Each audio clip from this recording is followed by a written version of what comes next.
Si toi aussi tu aimes les tortues diffusées avec un plateau virtuel, regarde cette vidéo. Parce que c'est beau les tortues diffusées avec un plateau virtuel. C'est même ce qu'il y a de plus beau. Ah oui, la preuve, hein, parce que je voulais... Enfin, voilà, la preuve qu'on est bien sur un plateau virtuel. Voilà. Et j'en ai même un au-dessus de ma tête. C'est-à-dire que là, vous avez un truc complet où c'est carrément là. Et puis si tu te penches, tu vois mes mères au-dessus aussi. Regarde. Regarde un peu la beauté de la chose. Bonjour, bonjour. C'est l'inconnu complet. On me dit viens au studio ici à Saint-Denis parce que Sony a des trucs à te montrer. Alors Sony, ce qu'ils vont me montrer, c'est ceci, le plateau virtuel avec des solutions à eux. Alors sachez que c'est pas la première fois qu'il y a ça sur la chaîne. J'ai déjà fait un truc avec le plateau virtuel qui vous avait beaucoup épaté, mais là il y a des solutions différentes, paraît-il. Il y a d'autres trucs qui sont prévus par Sony, ce qu'on appelle des case studies, des trucs qu'ils vont nous montrer, qui sont un peu différents. Et ils vont surtout mettre bien sûr l'accent sur un truc, because c'est Sony. Ils vont mettre l'accent sur les Venice. Alors les Venice, ce sont leurs caméras numériques, sont parmi les meilleures au monde. C'est-à-dire qu'il y a beaucoup de réalisateurs qui utilisent les Venice, et c'est vraiment une caméra que j'admire et dont je rêve depuis très très longtemps. En plus, il y a des versions différentes tout le temps. Donc, si vous êtes prêts, je vous propose d'embarquer avec moi dans le studio L3 qui est devant ici. Alors, il faut savoir que Saint-Denis, c'est l'endroit où il y a tous les studios, hein, de cinéma, de télé et autres, tout est ici. Donc, on va voir un peu ce qui se passe dedans. J'attends beaucoup de choses. Et en même temps, je me dis que vous avez déjà vu beaucoup de choses. Donc c'est parti, on va attaquer le workshop. C'est-à-dire que là, à mon avis, ils vont nous expliquer des trucs de folie. On y croit. J'ai jamais autant cru à quelque chose de ma vie. Donc voilà, et je sais pas du tout où j'arrive. Surtout qu'il n'y a personne. Hein. M'accueillez pas, les gars, surtout. Ah, il y a une idée. Je pense que peut-être le buffet. Je vais peut-être atterrir sur le buffet. C'est ça en plus. J'ai atterri sur le buffet, ou presque. Alors voici pourquoi je ne me suis pas habillé en vert aujourd'hui, parce que je savais très très bien que voilà. Et puis là, vous avez un réalisateur incompétent. Vous avez un réalisateur incompétent qui est ici. Et là, les potes. Et là, en effet, vous avez ce fameux plateau virtuel parfaitement incurvé. Donc ça, c'est absolument génial. Donc, je vous montre un petit peu la salle avant qu'on attaque les démos. Vous avez ici ce qu'on appelle, et je vous le rappelle à chaque fois, une Luma. C'est-à-dire la Luma, c'est cette bestiole qui est ici. C'est un bras. La caméra Venice. Donc je découvre avec vous l'endroit. C'est plutôt cool. Les moniteurs, les retours, toute la régie, la technique, des réalisateurs toujours aussi incompétents. Coucou les gars, ça va? Donc voilà, on va parler de tout ça en même temps. Je pense que Jérôme va nous faire un sketch du haut de ses 2 mètres. Et ça va être fabuleux. Regardez un peu le matos, on passera là tout à l'heure. Et on va faire un truc génial. J'ai envie de pleurer. J'ai jamais été aussi bien accueilli quelque part.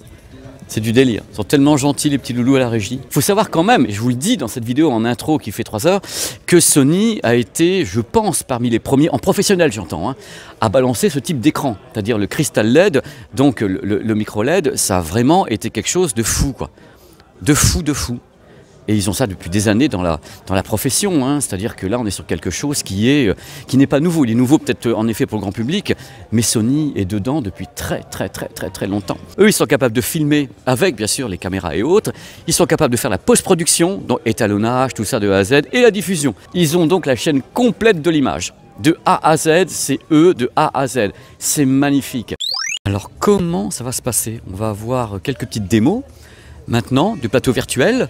Et après, je vais vous faire des interviews, mais top de chez top, sur le plateau virtuel, sur les techniques de captation. On va aller derrière le plateau, on va tout savoir. C'est ce que vous allez voir maintenant. Regardez ces images, c'est oufissime.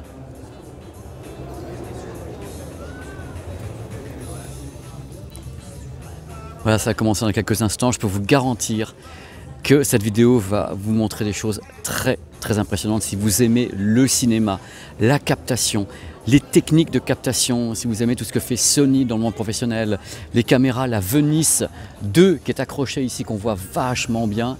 Voilà, si vous aimez tout ça, c'est la vidéo qu'il vous faut. Tout ce que vous voyez dans les films, tout ce que vous voyez dans les spots télé, tout ce que vous voyez partout dans les séries télé, c'est grâce notamment à ça. Une Luma et la Sony Venice, utilisées partout à Hollywood, en France, dans le monde entier. Partie de ces moyens de captation quasi inévitables dans la profession. C'est parti pour les premières démos de ce plateau virtuel. Toutes les images que vous voyez maintenant ont été tournées avec un plateau virtuel. L'intégralité de ce que vous voyez là. dans ce type de studio, devant cet écran. Tout ça.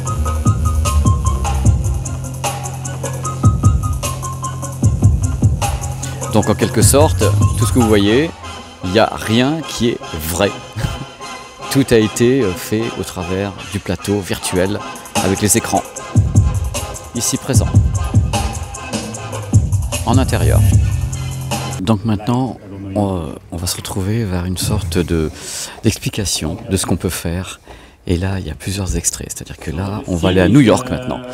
C'est-à-dire que là, on installe juste la cabine téléphonique, en train d'humidifier le sol. Et on va allumer derrière le décor de New York. Et un cinéaste va pouvoir donner largement l'illusion qu'on se trouve à New York. Et après, on ira dans l'espace. Voilà, ça y est, on est à New York. Non, l'illusion est parfaite parce que l'écran a une définition de ouf. C'est aussi lumineux que tes yeux le verraient. Donc c'est ça qui est intéressant, c'est qu'on se retrouve avec un truc qui est tel que ton œil le voit. Et c'est là qu'est la révolution. Moi, devant moi, j'ai la définition de ce que j'aurais vu en vrai, avec la luminosité en vrai. Et c'est dingue, dingue, dingue. Alors vous avez jour-nuit, hein, c'est-à-dire que là, hop, vous pouvez passer jour-nuit, vous allez balancer le... Voilà, hop, ça y est. Délirant.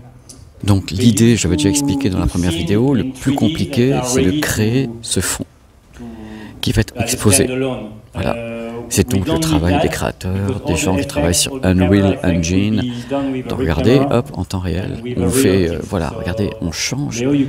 Voilà, les heures de la journée, de la nuit, on les change en temps réel. Donc là, ils ont humidifié le sol, humidifié la cabine. La jeune fille est ici avec le parapluie. Elle va avancer, la caméra va être en synchro parallaxe. Et bien sûr, on va avoir l'impression d'être à New York la nuit. Mais vraiment.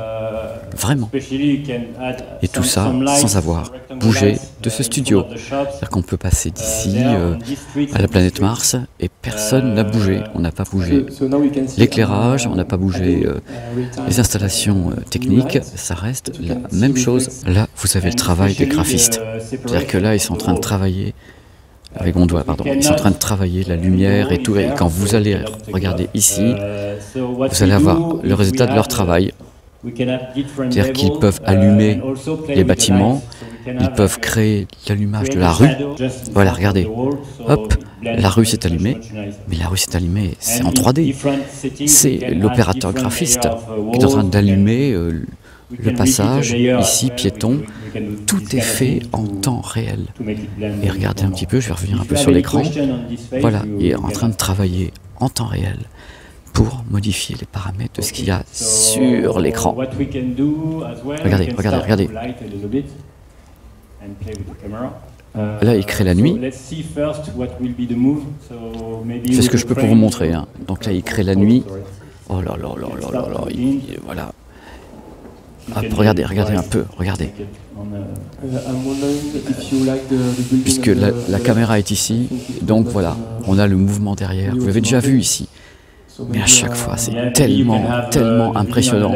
Donc vous avez le déplacement du parallaxe devant vous avec le mouvement de la Luma, enfin de la caméra. Hop. Regardez, je vous avais déjà montré ça, je le sais, mais là, cette fois-ci, c'est autre chose. Regardez.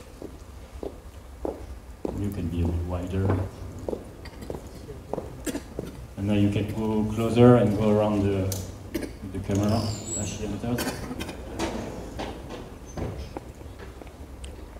Yes. So you see, we can play the reflection and tout est possible. Tout est possible. Regardez, la caméra est ici, hein. Donc de l'autre côté, il faut remonter le fond. Donc quel que soit l'endroit où est la caméra, c'est localisé, because les infrarouges que l'on voit ici, tous ces points ici sont des capteurs. Donc la caméra sait où se trouve le personnage et où elle se trouve elle. Et par rapport à ça, le fond va bouger en temps réel, sans aucune latence, sans que ce soit détectable à l'œil. C'est-à-dire que là, vous regarderez ça chez vous, sur votre télé, vous direz, bah c'est normal, elle est à New York. Et là, regardez, ce ne sont pas les éclairages là-haut, ça c'est l'écran du dessus qui balance des plots lumineux, c'est-à-dire que ça diffuse d'en haut, qui permet de créer également une ambiance. C'est l'écran du dessus qui éclaire la scène. C'est absolument délirant. On a vraiment une partie de l'avenir du cinéma et des séries télé et de tout qui est là. C'est pas tout l'avenir. C'est une partie de la facilité de tournage. Regardez.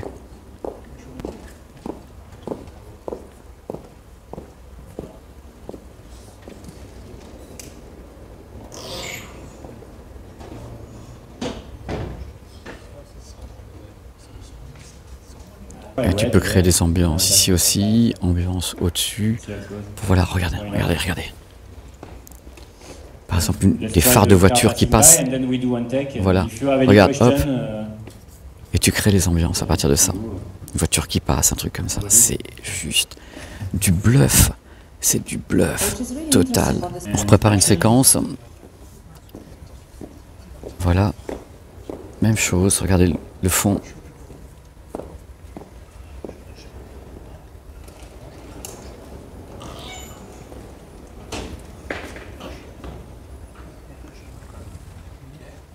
Et tu peux créer n'importe quelle ambiance parce que des éclairages partout. Donc tu peux créer, voilà, les phares de voiture.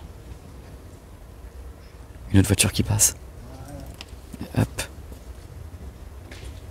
Regardez cette vue hallucinante. Plateau de tournage, la Luma, un écran au-dessus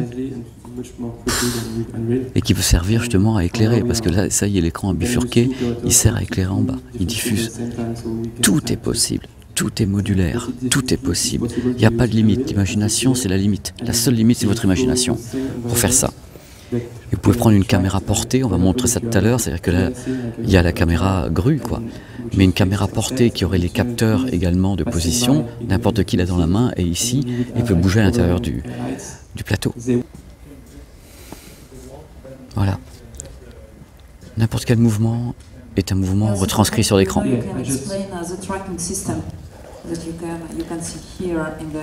Voilà.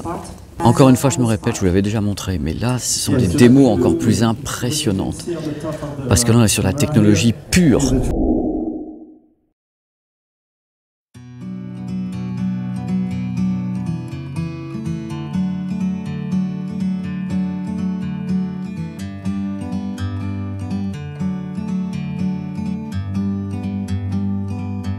Like a bird on a tree, I'm just sitting here. I got time, it's clear to see. From up here, the world seems small. We can sit together. It's so beautiful, you and me. We meant to be in the great outdoors, forever free.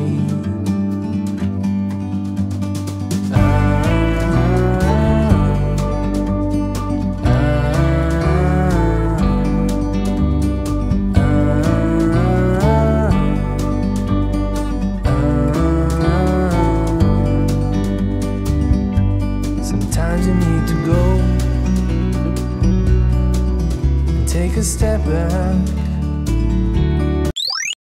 L'heure est venue. Vous avez vu tout plein de bonnes choses. Mais il faut qu'on nous explique un petit peu ces choses. Et pour expliquer les choses, devant ce plateau virtuel, j'ai l'arme fatale. L'arme fatale totale, c'est Bruno. Bruno, viens me voir. Ouais, j'arrive. C'est l'homme de la situation. Alors, ça va Bruno, salut. Ouais, ça va super, impeccable. Plaisir de te revoir. Mais moi aussi même. je te revois, je suis content. Ouais. C'est les mecs qui se connaissent, ils sont bouffés. On n'y peut rien, c'est comme ça. C'est quoi ta fonction que je connais pas, Bruno? Alors moi je suis le directeur technique du plateau virtuel, mais je suis aussi un des cofondateurs avec monsieur Lascar, Julien Lascar. Cofondateur de quoi? De plateau virtuel. Là, c'est écrit derrière. Regarde, comme c'est beau. C'est pas de la promo, hein, je veux dire, c'est là parce qu'on est entre professionnels et tout. Alors justement, parce que tu sais que les gens sur la chaîne, et tu l'as vu, et t'es là, ont déjà vu une vidéo là-dessus. Oui. Là, si je te dis, cet écran, quand je suis rentré, je l'ai vu vachement incurvé, vachement grand. C'est quelle incurvation, c'est quelle taille, c'est quelle technologie? Ben, l'écran que tu avais vu avant, il faisait 12 mètres. Donc forcément, là, c'est beaucoup plus impressionnant. Celui-là, il fait 18 mètres. 18 mètres par 5 mètres de haut. Et surtout, la gros changement qu'on a eu là, c'est le changement de pitch.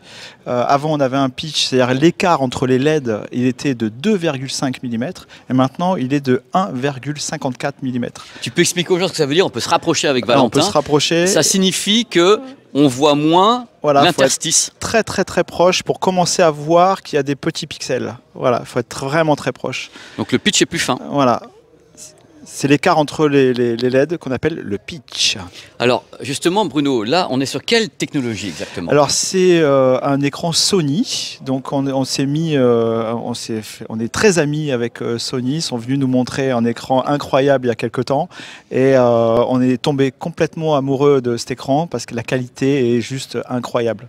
Alors c'est quelle technique? C'est ce qu'ils appellent le Crystal LED? C'est le Crystal LED, voilà, c'est leur technologie Crystal LED qu'ils ont développée depuis un petit moment, mais celle-là elle est forcément développée pour la production virtuelle, puisqu'elle est complètement adaptée aux caméras Sony Venice. Explique-moi comment est-ce qu'on peut adapter un écran à une caméra Venice qu'on a déjà vu dans la vidéo. Comment ça s'adapte? Comme c'est Sony, ils connaissent les capteurs, ils connaissent les espaces colorimétriques, donc forcément ils vont fabriquer des dalles qui sont faites en fonction des capteurs Sony. Et en plus c'est un processeur, celui qui gère tout l'écran, c'est un processeur Sony, donc on a tous les outils de calibration Sony à disposition. Ils les ont développés spécialement pour la production virtuelle et spécialement pour le plateau virtuel. Alors là, pour que les gens rêvent un petit peu, parce que les gens qui nous regardent sont des fans de cinéma, donc là je suis heureux d'être avec toi, tu ne peux pas savoir, mais là la définition totale de l'image qui est derrière moi, c'est quoi comme définition? Là on a une définition de 11 512 pixels de large par 3240 de hauteur, c'est-à-dire que c'est du 12K. Du 12K.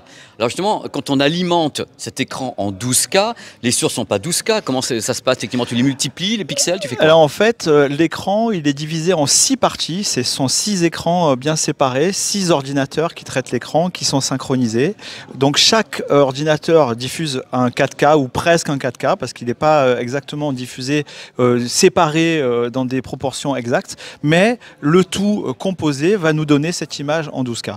D'accord, et là est-ce qu'on peut parler de luminosité? Parce que ça peut faire rêver les gens aussi. Alors la luminosité, la luminosité est incroyable. C'est-à-dire que très souvent on est carrément obligé de baisser la luminosité de l'écran, puisque sur les tournages on tourne à 30% de la capacité de l'écran tellement c'est lumineux. Non mais c'est vrai? Ah oui, c'est vrai. En revanche, parfois sur certains shoots, ils nous demandent de mettre l'écran à fond et pour avoir un contre incroyable, c'est-à-dire que si on met un soleil dans l'écran, on a presque du flair dans la caméra, ce qu'on n'avait jamais eu avant. C'est-à-dire que, on va dire pour les gens, le soleil en général c'est 100 000 lux par exemple à l'extérieur, là c'est des lumens. Tu sais qu'il y a des choses que les gens aiment bien, Bruno, connaître la luminosité. C'est quoi la luminosité de celui-ci? Alors la luminosité d'écran est de 1700 nits. C'est monstrueux. Ouais.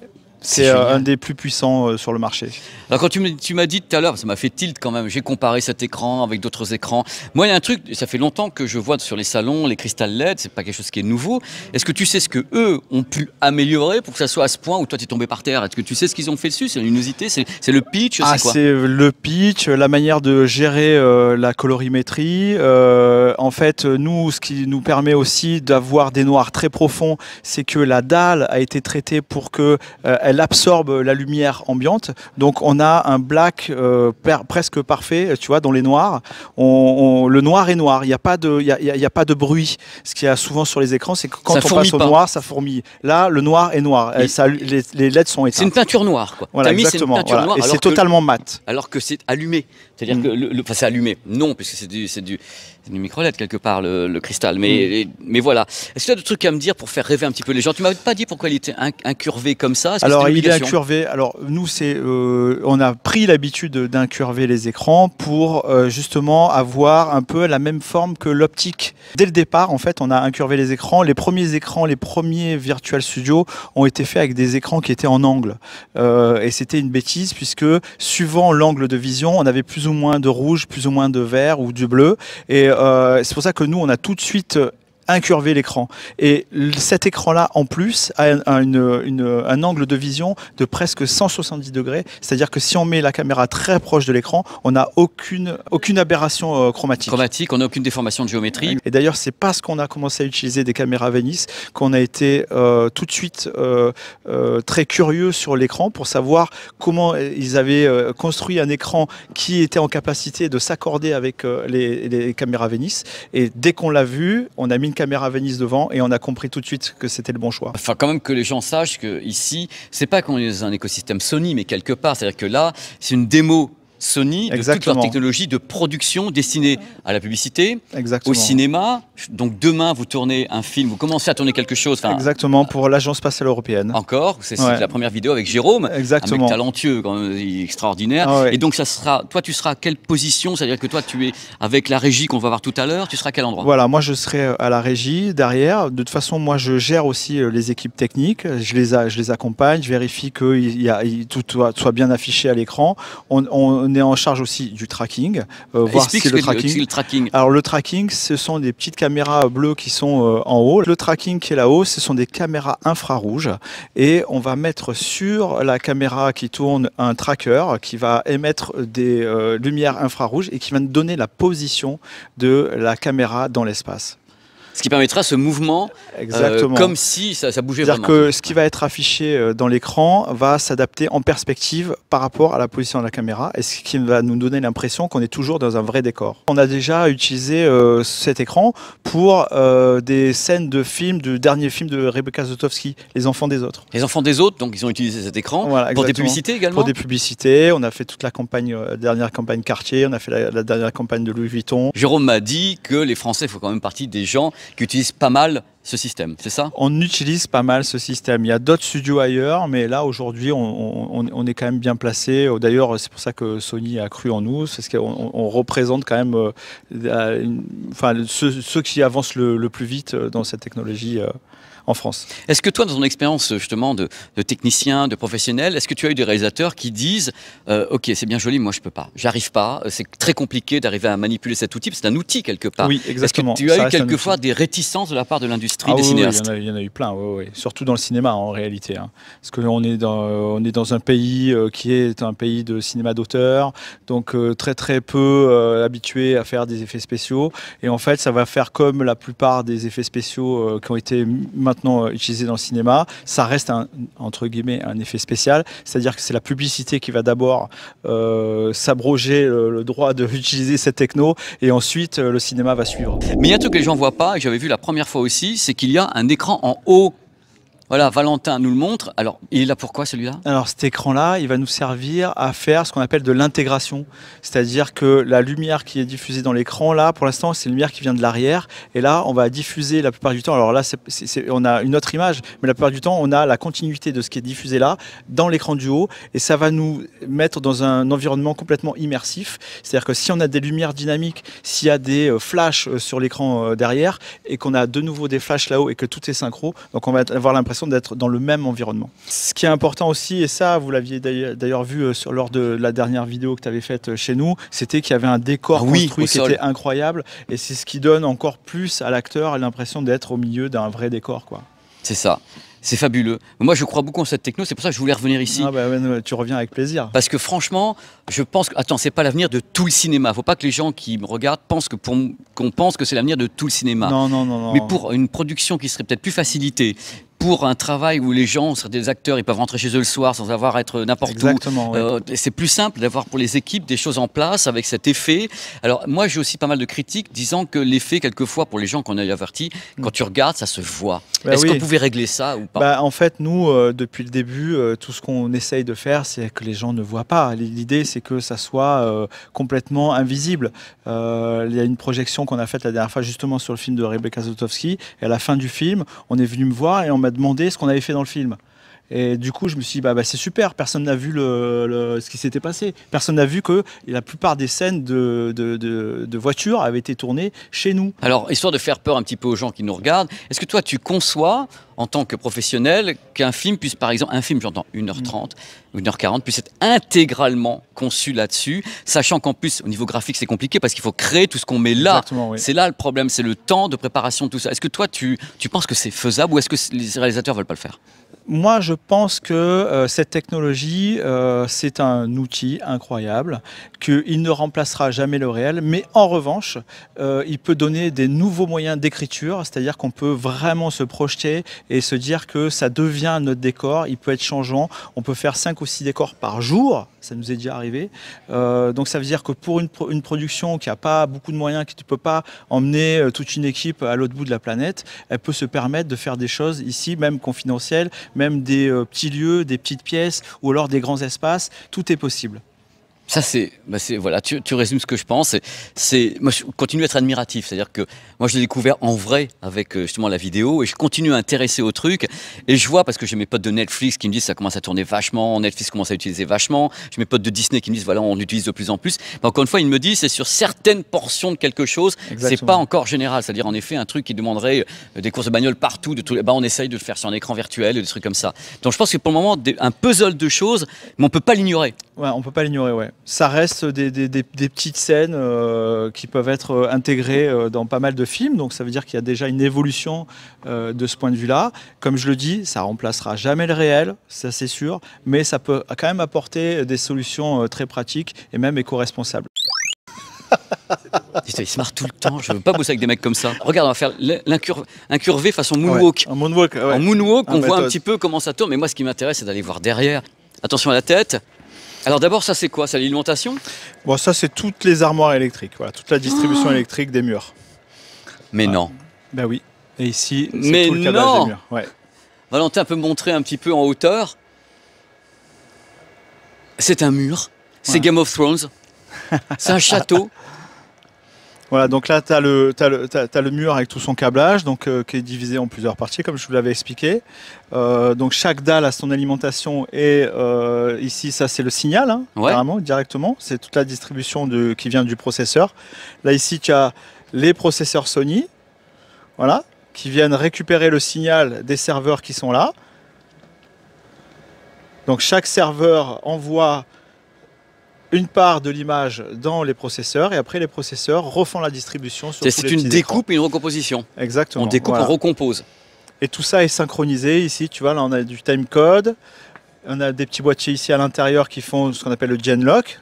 D'accord, ce qui va synchroniser, qui va nous permettre d'envoyer une synchro à la fois sur les médias serveurs, sur le mur et dans la caméra, et aussi dans le système de tracking. Donc tout ça est synchronisé et genlocké, ce qui nous permet aujourd'hui de pouvoir tourner des images à 50 fps, c'est-à-dire de pouvoir faire du ralenti. 50 images par seconde. Voilà. Et ce qui n'était pas encore possible avant avec notre système. Là maintenant, on peut faire du ralenti à 50 fps et en étant totalement synchronisé.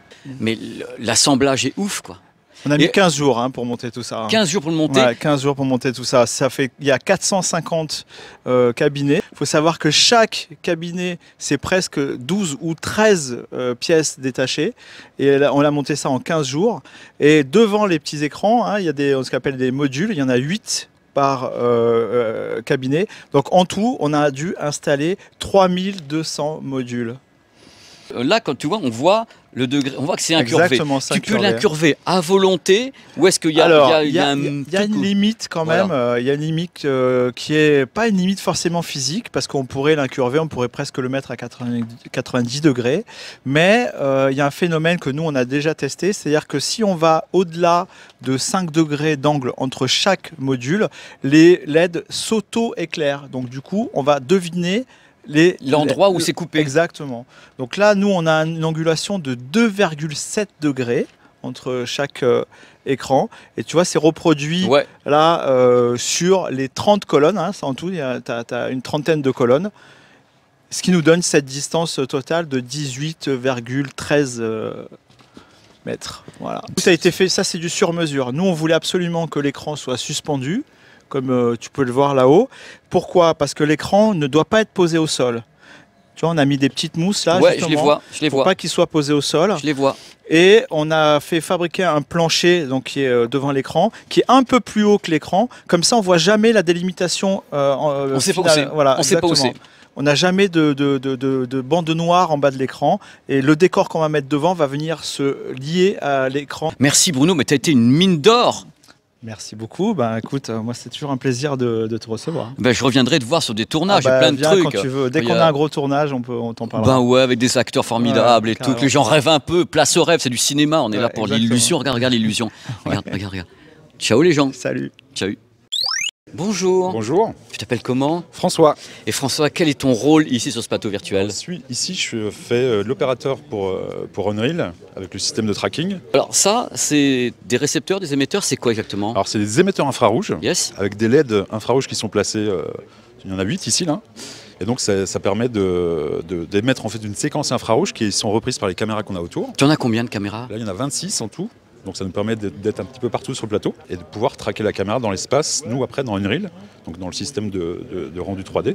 Bah, ça nous permet de pouvoir avoir la position, la translation, la rotation, etc. dans Voilà, l'espace. c'est ce que vous voyez, quand vous voyez la caméra qui bouge et le décor bouge en même temps, c'est parce que c'est détecté directement par ce système, c'est Unreal, c'est le 5, c'est ça? C'est le 5, ouais. C'est le 5, le Unreal Engine 5, utilisé dans le gaming, hein. Il y a eu la vidéo précédente qui vous en parlait, c'est un des systèmes qui est le meilleur actuel, Oui, je pense, clairement, pour ce genre de choses. Et donc, vous n'avez peut-être pas vu dans la première vidéo, c'est ce système ici, parce qu'il est fait maison en plus. Il est fait maison, c'est de l'impression 3D qu'on a fait exprès pour nous. On a besoin en fait d'avoir une forme qui soit assez identifiable par le système. On a un logiciel de tracking qui s'appelle OptiTrack Ouais. et qui reconnaît en fait la géométrie de l'hérisson. Et du coup pouvoir en avoir plusieurs sur le set. Donc toutes les caméras qui sont embarquées ou celles qui filment ont besoin de ceci pour créer l'effet de parallaxe. Exactement, ouais. Et se retrouver dans la scène 3D vraiment La comme scène si on 3D était, de façon imperceptible. Imperceptible, ouais. Imperceptible, because, l'oursin, quoi. Tout à fait. De l'amour, créé maison. Merci à toi. C'est un plaisir. Ouch. Oh, vous n'allez pas me croire, vous n'allez pas me croire. C'est la fin de cette longue vidéo qui m'a fait un plaisir de ouf. Ça a été fabuleux de pouvoir faire ça, mais vraiment fabuleux. C'est une deuxième couche. Mais c'est une deuxième couche avec des trucs tellement différents de la première fois où je vous ai parlé du plateau virtuel. Vous avez d'autres informations sur le tournage, la captation, des tas de trucs en plus qui vous permettent de comprendre comme ça les technologies appliquées au cinéma. C'est ça qui est important, au cinéma, aux séries. Ça me tourne toujours la tête parce que c'est tellement génial de pouvoir aller comme ça dans les studios de prod et avoir comme ça tous les flycases partout. Moi, c'est mon univers, c'est le moment où je me sens vraiment à l'aise et je suis tellement heureux parce que les équipes, je les connais et qu'ils sont super gentils avec moi et que voilà. Donc j'espère vraiment que ça a pu vous plaire, que vous allez pu prendre un moment génial, un kiff en regardant les images, en écoutant les interviews, en apprenant des trucs. Ce sont des vidéos comme j'aime les faire, autant j'aime aussi faire des tests produits, des reportages sur les produits, autant ça fait partie de mon métier de vous donner comme ça les clés des coulisses de tout ce que vous voyez, c'est-à-dire en effet des séries télé, des films qui sont faits, notamment ici, on est à Saint-Denis, dans le studio de Saint-Denis. Voilà, on retourne encore sur le studio une dernière fois. C'est tellement beau avec tous ces gens qui savent faire autour de ces écrans et c'est tellement la life, c'est tellement ça. Voilà, on remballe la cabine. C'est fini, on finit avec cette vision du plateau virtuel, comme si vous y étiez. Oh là là, c'est trop de bonheur. Allez, des gros bisous.